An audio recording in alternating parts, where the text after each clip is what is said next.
Assemblyman Phil Palmesano is our guest today. In segment 1, we're going to talk about the governor's tax plans and Assemblyman Palmesano's thoughts on that. In segment 2, specifically, we're only going to talk about wind company EverPower's idea of having a wind project in both Hartsville and Hornellsville. It's time for Top Story on AM 1480 WLEA Hornell. Here's Brian O'Neill. Top stories this week. The funeral for former Assemblyman Don Davidson. EverPower Wind stopped by both Hornellsville and Hartsville to see their town boards. We learned that Larry Stevens filed another lawsuit against Hornellsville, the town, and also town clerk Cheryl Eisman individually. The big news out of the state, Governor Andrew Cuomo has created a competition between upstate regions. Whoever ideas are like the best gets hundreds of millions of dollars. The governor also announced he's proposing tax breaks for both renters and homeowners.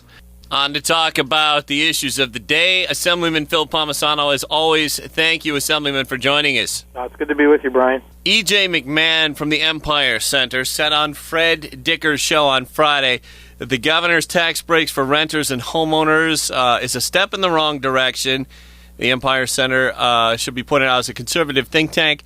One thing that McMahon says, and I hope this doesn't offend those over 65, McMahon says that seniors are going to get a break here when they don't need one because they already get the STAR rebate. And he says seniors are more likely to have their debts paid off anyway, and it should be an all-across-the-board break for everybody. Your response to that, Assemblyman Palmesano? Well, I'm not going to say that seniors don't deserve tax relief, too. I mean, first of all, we have a very high senior population in our area, in our region, in our state.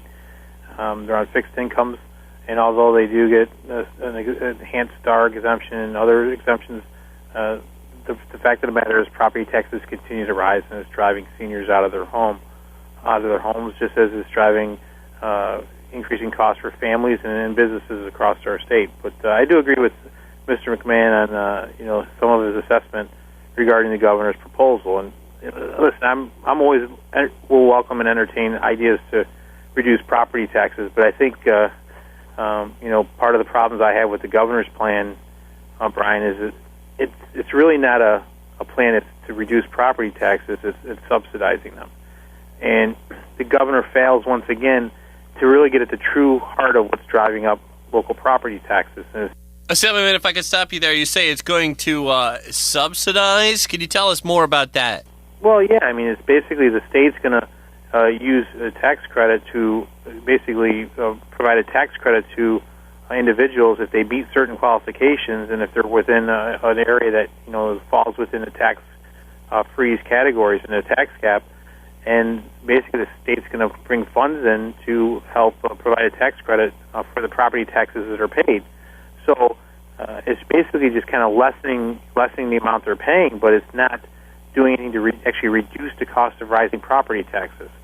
And how we get at reducing the cost of rising property taxes is to look at the truly cost drivers that are driving up our local property tax burden, and that's the unfunded mandates that that come from Washington, and a lot of times, most of the time, out of Albany, that haven't been addressed. We made some progress in some areas, but there's a lot more we can do. And Brian, the other thing is this plan won't do anything to help the business community, which their property tax burden is a challenge for them as well, because they can't compete with neighboring states like Pennsylvania or others because of the property tax burden is so crippling.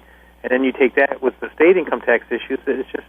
I just don't think this is the right approach. There's a better approach. I applaud them for wanting to deal with the property tax issue, but listen, you can freeze taxes all you want, you can cap property tax all you want, but the only way we're going to actually reduce property taxes is if we get at the true cost drivers that are driving up our local budgets and therefore property taxes, which is unfunded mandates. Do you have any kind of thoughts on an all-across-the-board tax cut? Oh, I think and that kind of takes you into one of the governor's other proposals, too.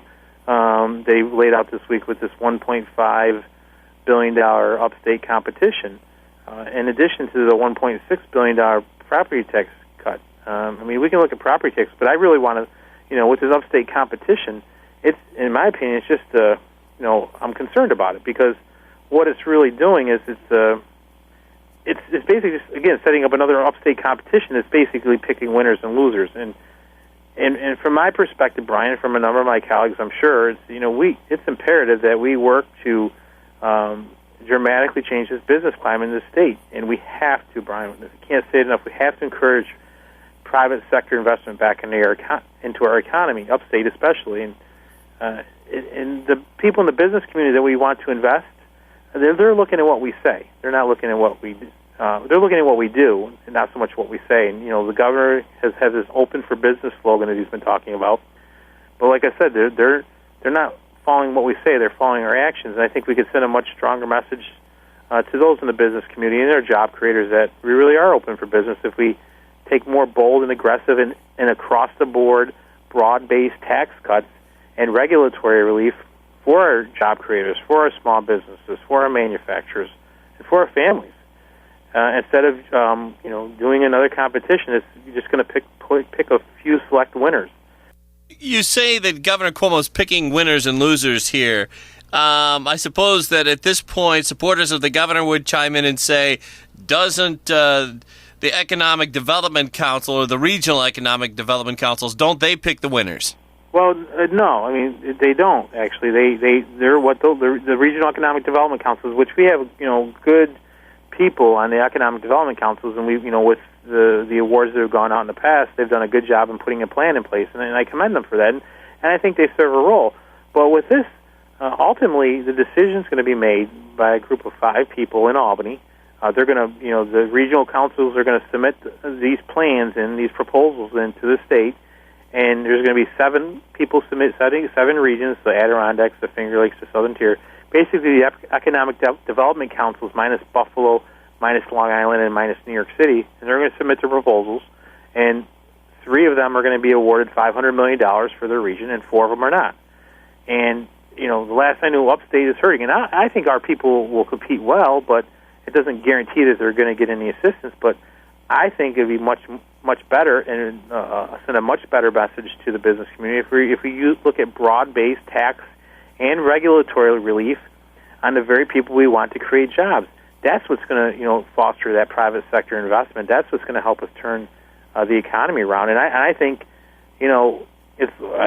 quite frankly, we're long past due of tinkering around the edges with economic development and tax and regulatory relief policy. I think we need to send a clear message to the private sector, to job creators, to investors that will come in here and make that investment so we can show that we're serious about being truly open for business, so that we can show that we want businesses to not only come here and bring jobs here, but we also want the businesses that are here to stay here and grow here. And I think that's been the knock on some of these proposals. When you think of Startup New York, you have to be on a college campus, and it does nothing to help the business on Main Street in Hornell or Liberty Street in Bath or Market Street in Corning. It does nothing to help these businesses that have been struggling on a very burdensome tax and regulatory system for years and decades. People who have been invested, people who have worked 60 hours a week, people who have hired people in the community to help so they can raise a family, they've been struggling, and they're not seeing the benefits of these things. And I think the way we bring confidence back in this economy is by doing more bolder and aggressive tax and regulatory relief for these individuals so they can invest and grow and stay and bring out new jobs here. And that's, I think, a better approach.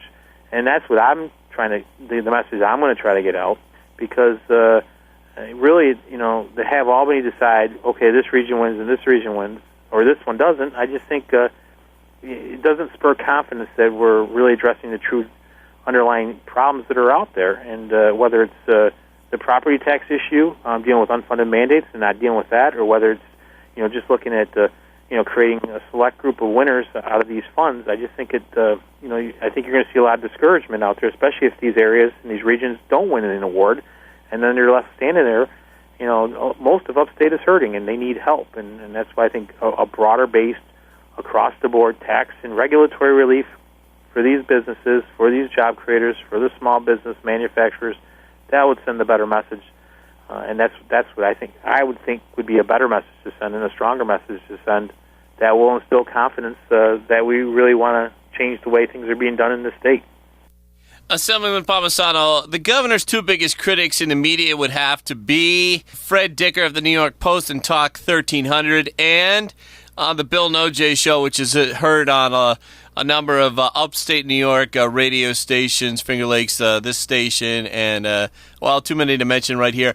But I wanted to ask you what you think of what Dicker and Nojay say about the governor, that his addressing of economic problems, he talks a good game, but basically what he's doing is dulling the pain, I think is one phrase, or treating the symptoms, not curing the disease. Would you agree with that? Yeah, I think I could agree with that type of description from the perspective of, look at what his answers have been to the upstate economic problems. Number one, casinos. I feel that he's put too much of an emphasis on casinos to solve the economic woes of New York State. Granted, I understand it's been being done in different areas, and there's tax revenue and things that can be had, but I don't think the casino issue is going to solve our economic problems. We need investment. We need manufacturing jobs. We need good-paying jobs. Then, particularly for the southern tier, we had a tremendous opportunity to grow this economy here, to have a tremendous amount of private sector investment, without throwing state dollars at it, taxpayer dollars at it, like he's doing with the Buffalo Billion and creating these funds. Without throwing taxpayer dollars at it, we had private sector investment wanting to come in here right into the southern tier and do natural gas exploration, which would have created thousands of jobs across the southern tier. It was already documented. It would have brought tremendous amount of tax revenue into our local schools and our local communities because of the way the tax system works with the production of natural gas in New York State through an ad valorem tax. It would have done a tremendous amount to ripple effect through these communities. With the court case, it relied on now you had to have a home rule, so now this decision oversteps the local decisions should they want to move forward with it. In addition, look at, everyone's talking about the gas prices going down, and they are, but we're still the highest in the country.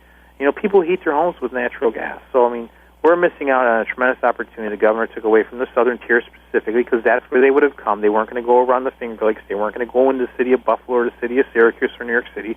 They were going to go into the southern tier, but yet all those individuals have ramped up against this opportunity that I felt could have been a good opportunity for us, and to do it in a safe and responsible way, like 35 other states have already moved forward. And our regulations were already going to be the strongest in the country anyway. They were the strongest before all this happened. Talking with Assemblyman Phil Palmesano here on Top Story. When we get back, we'll address the top story for Hartsville and Hornellsville. That's EverPower Wind. We'll ask Assemblyman Palmesano his thoughts on that. Stay with us. Back on Top Story, I'm Brian O'Neill. EverPower Wind's representative Kevin Sheen stopped by both Hartsville and Hornellsville. And Assemblyman, I wanted to ask you an Article 10 question. Article 10 is the legislation from the state capitol on how projects, and correct me if I'm wrong here, on how projects are placed, and that would be the alternative energy projects like wind. Assemblyman, Hartsville doesn't seem to be as pro-wind as Hornellsville. Hartsville has what's described as a pretty strict wind law by Kevin Sheen from EverPower. Hornellsville is very welcoming, but Hornellsville having a wind project depends on Hartsville. Wondering here, and I don't know if you mind speculating on a local project, but I wanted to ask you, can Article 10 be used to put in the wind project if the Hartsville Town Board does not want it? Well, there's a process in place through Article 10 that it doesn't. The local municipality doesn't have the ultimate veto over it, but the local municipality, if it went through the Article 10 process, has a participating role in the process whereby if they're going to move forward and submit an application to the state under the Article 10, there would be local representatives. You have members from the state. There's, I believe, 5 members from the state, and then also you would have representatives from the county and the town to be a part of that discussion, and you have to work out those specifics. But there would be what they call intervener funds, if to weigh in on that would be provided to make the case on behalf of a municipality that if they have questions about what they want to see as part of the setbacks. A lot of times when you talk about wind farms, the setback becomes an issue with some of these discussions, and I think those are the things that they would have to work out. But The point of Article 10 was really to be able to develop energy production and to be able to produce power because of the challenges we're facing with power coming offline. The state has a vested interest in making sure that they're developing and being able to generate power. And this isn't just happening in Hartsville, Hornellsville. We have the same issue that was going on up in the Catlin-Dix area through some discussions, and but it's something that certainly could be an issue that if they go through the Article 10 process, there is definitely local input and local participation, but they wouldn't have the ultimate veto over it. But they can weigh in, and they should weigh in on what they're talking about, where they believe setbacks and what the rules and regulations to protect their own zoning and their own interests. And the other thing you don't know about is how the courts might handle something like this should there be a challenge, because look what happened with the fracking issue, not to turn it back to that, but initially the law didn't recognize fracking for something like that, the local control. Ultimately it went to the State Court of Appeals that said locals do have a vested interest and can deal when it comes to zoning, so that who knows what would happen with a lawsuit down the line. If someone from Hartsville says in a lawsuit that Article 10 and the PSC is overriding home rule and Hartsville doesn't want wind, or there's enough people in Hartsville that don't want wind, would the fracking lawsuit from the courts, would that play any role in a Hartsville wind decision if it ever comes to that? Brian, not being a lawyer, I couldn't answer that definitively one way or another, but it's certainly, anyone can sue anyone for any reason at any given time. And, when this Court of Appeals decision came down on the fracking side, which basically put the power of whether fracking can move forward into a local community, I wondered whether that would have an impact on some of these other projects, whether it be wind or particularly wind, because that's really where you get more controversial, or any type of power type of production. That could be something that could be, become an issue. I don't know. It'd be hard for me to predict. Certainly, I think, the towns, from their perspective, should, keep an open line of communication with the companies that are coming in there, and, certainly with the people in their town. I think they should, try to weigh in on where they feel setbacks should be appropriate, and talk to other towns and see what's being done in other areas. And I think it's in their best interest to have a policy or a plan or an ordinance in place on what they deemed is appropriate for their area. So if it does go through the Article 10 process, they have that on the books, and this is what we recommend as a town, and certainly a company coming in will have to try to work that, and then the members of that board, the 5 members from the state, and then the local members, like I said, from the county, and usually it's the way it's worded, represent from the county and town, to be a part of that decision-making. They'll be a part of that decision-making process and be able to weigh in on it. And then again, also there's other things that are available. They call them intervener funds to help make the case on behalf of municipalities that are impacted by this as well. Assemblyman Palmesano, we're out of time, but I wanted to thank you very much for taking your time to join us this weekend. Thank you, Brian. ABC is next on AM 1480 WLEA Hornet.